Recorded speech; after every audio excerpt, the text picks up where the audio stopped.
So obviously you remember last year, Ohio State played Notre Dame. Yeah. Last season they had Tyler Buckner and honestly some terrible receivers. That was the two biggest weaknesses on the team. Yeah. Their quarterback and their receivers. So against Ohio State, they ran the ball 56% of the time. This year, they bring in Sam Hartman out of the portal. They move Chris Tyree to receiver. They bring in some really good freshman receivers. They are one of the more explosive teams in the country through the air. Through 4 games, they are airing it out. So naturally, against Ohio State, who has some weaknesses in the secondary, they keep airing it out, right? They trust Sam Hartman? No. They increase their rushing rate against Ohio State to 61% this year with Sam Hartman on their team. But at least they used a lot of play action, right? No. They used play action on 11% of their dropbacks in this game. But they have been incredible at the end of each half so far. They have 3 2-minute drives to end 3 first half so far. So when they get the ball with 30 seconds left against Ohio State, and it's been a bit of a struggle, they have 2 timeouts left. They are aggressive and try to score, right? No, they kneel on the ball and go to halftime. You can see where I'm going with all this stuff. But anyway, we got so much more, Ashton. We got so much more. They finally are able to, using the running game, which they decided they're going to do, it finally works out. They score a couple touchdowns in the second half. And even going back to the first half and wherever, there was at different points, there were they faced 4th and 1 several times. Notre Dame had the nation's leading rusher coming into this game, Audric Estime. You may have seen him. 235 pounds is what he's listed at. He looks like a Greek god. The man is built like an absolute Abrams tank. Did they give him the ball on either one of those 4th and 1s? No, they did not do that. Both times they tried to run the ball with Sam Hartman, who is about 6 feet tall and probably weighs 180. I don't know. But all of that, they get the ball. Their defense makes some stops. They get the ball, one final drive. They just need a couple first downs. They need several first downs. They get one. Audric Estime gets another run, hit his first carry of the drive, 11 yards, first down. So they just keep feeding Audric Estime, right? No. They take him out of the game right after he just ripped off an 11-yard run against a gassed Ohio State defense.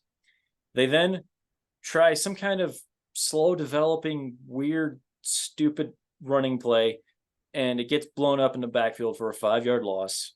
So then they try a screen pass because they're in 2nd and 15. But at least they do it to Ohio State's weak defensive end, who's not known for always intercepting screen passes. Right? No. They do it right to JT Tuimoloau, who is their best defensive player, and he reads it out and knocks the ball down. Almost intercepts it, which maybe he should have if you're a Notre Dame fan. That would have been nice, as things turned out. But anyway, so Ohio State gets to save one timeout, which is definitely crucial, as we are going to see. We get into one final drive for Ohio State, where they have to march down the field. Notre Dame is playing great defense. Ohio State, though, keeps making big plays. Kyle McCord grows up, makes some big-time throws. They have a 4th and 7 where they get a 7.5-yard gain. Just a great throw into a tight window, and they squeak it out. 3rd and 10, they find a way. They convert it.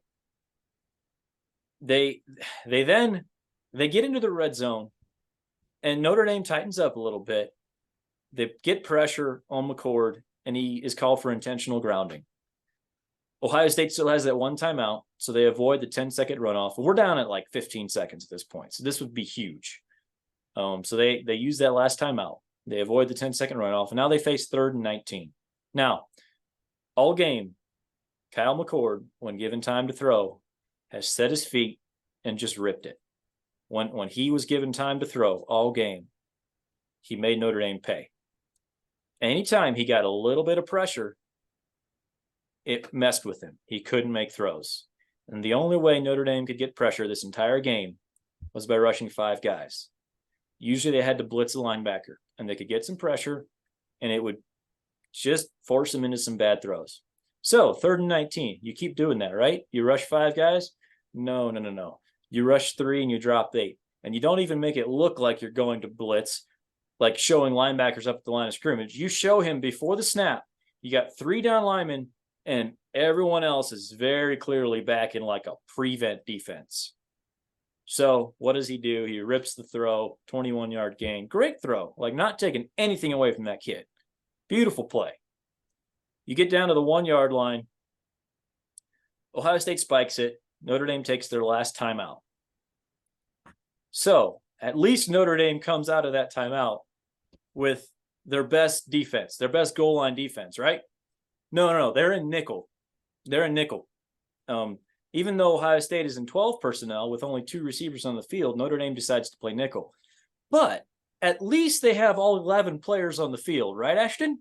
No. They came out of that timeout with 10 players trying to play nickel, but at least it was one of their DBs they were missing, right? No, it was one of their defensive linemen on the 1-yard line. Miraculously, Ohio State throws an incomplete pass, so clearly they didn't notice that there was a big gaping hole in the left side of the line. But then Ohio State subs in a running back. So Notre Dame is saved. When the other team subs, you're allowed to sub too. You can get that 11th player onto the field, and the refs will keep them from snapping the ball until he gets in there. So that's what they do, right? No. Nobody freaking realized that they had 10 players on the field. Marcus Freeman didn't know. Al Golden didn't know. Al Washington, their defensive line coach, didn't realize he sent 3 defensive linemen onto the field coming out of a timeout.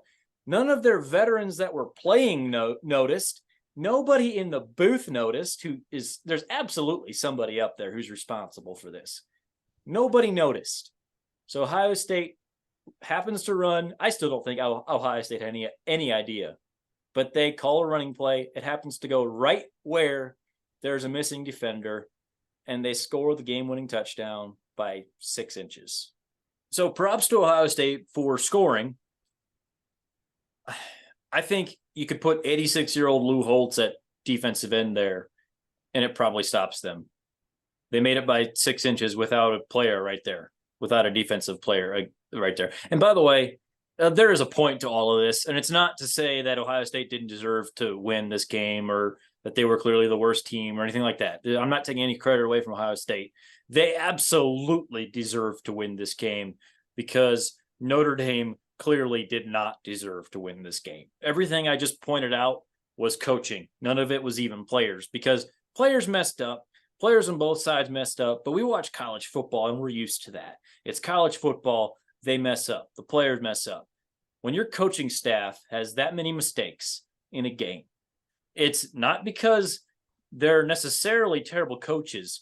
It's because they absolutely crapped the bed. The moment was too big for them, and they choked when it mattered most. Al Golden called an excellent game for 59 minutes. And this is a guy who was coaching the Super Bowl 2 years ago, by the way, and has been a head coach for years and a defensive coordinator for years. This guy is way too experienced. But in the last minute, when it really mattered, the guy just puked himself all over national TV. And he wasn't the only one.